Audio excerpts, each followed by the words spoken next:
Have you ever realized that there's a generation that grew up when the internet didn't exist? And no, they're not part of ancient history. These are people who grew up in a world where connecting meant knocking on someone's door, where you had to solve boredom yourself, and where your embarrassing moments weren't documented online forever. These are people who learned to navigate without GPS, who figured out how to survive childhood without their parents knowing where they were every second of the day like they do today. This is a generation that possesses a different way of thinking, problem solving, and moving through the world that sets them apart from every generation that came after. Today we're talking about the generation that grew up without the internet, about the generation that knew how to go on a trip using a roadmap, not GPS, and why their minds function so differently. Today, we're discussing Generation X. To understand why Gen X doesn't complain, we need to go back to 1978.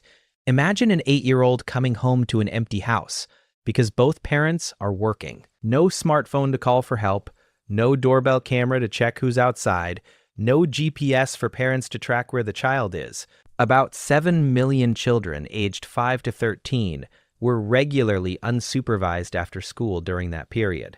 Many came home to empty apartments, unlocked doors with keys hanging around their necks, and figured out their own afternoons until their parents returned from work. They called them latchkey kids, and this wasn't rare. It was common.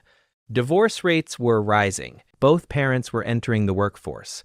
And unlike today, there was no societal panic about unsupervised children. Society simply accepted that children would spend a significant part of their day alone raising themselves. What does that do to a developing mind? It creates radical self-reliance.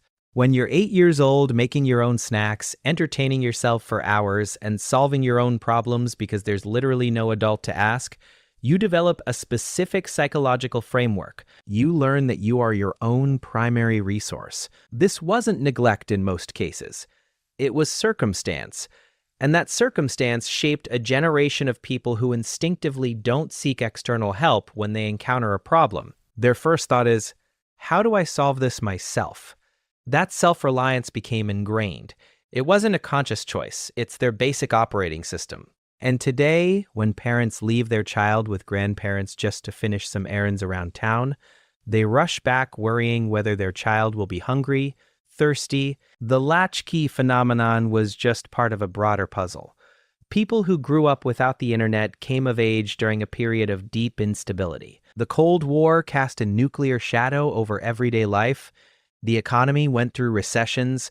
AIDS emerged as a terrifying pandemic with no cure.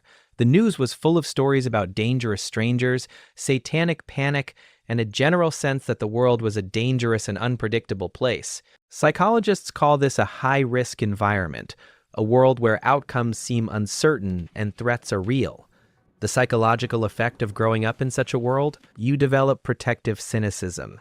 You learn not to take things for granted. You learn that authorities aren't always right. You learn that the future isn't guaranteed, so it's better to develop real skills and abilities rather than rely on systems that might fail you. If you can't rely on institutions, parents, or systems to save you, what can you rely on? Your skills, your knowledge, your ability to actually do things. People who grew up without the internet developed an almost obsessive focus on practical competence, not on diplomas, on capability. Not on appearance, on actual skill. That's why many became the handymen in their families and workplaces. They learned to change their own oil, solve technical problems, fix appliances, not because they loved those tasks, but because waiting for someone else to solve your problem felt psychologically unsafe. The internet generation learned to Google solutions. The pre-internet generation learned to become the solution. And what about today's generation that only knows how to click on a link and scroll through a phone screen, but can't even screw in a light bulb that's burned out? People who grew up without the internet developed their identity in relative anonymity. Your embarrassing phases, mistakes, changes of opinion, none of that was documented and broadcast to the world. Your past didn't follow you in a searchable permanent digital archive. This created a psychology where privacy feels normal and exposure feels threatening. Self-esteem developed without likes, shares, and follower counts. Instead of external metrics, they developed internal validation. Their confidence didn't depend on algorithms, but on direct interactions and internal reflection. Their strength was spiritually strong and unbreakable. They grew up watching scandals like Watergate and corporate fraud. They learned that authority deserves respect only if it's earned through competence and integrity. They experienced real boredom, without smartphones, without endless content. Psychologists say that boredom stimulates creativity and focus. That's why they developed the ability for deep reading, imagination, and concentration on long tasks without losing focus to the internet. They used physical maps, memorized phone numbers, wrote down instructions. This developed different neural pathways and trust in their own memory. Often described as the invisible generation, they functioned as a stable, quiet foundation. Pragmatic, realistic, able to bridge the analog and digital worlds, their psychology is becoming valuable today.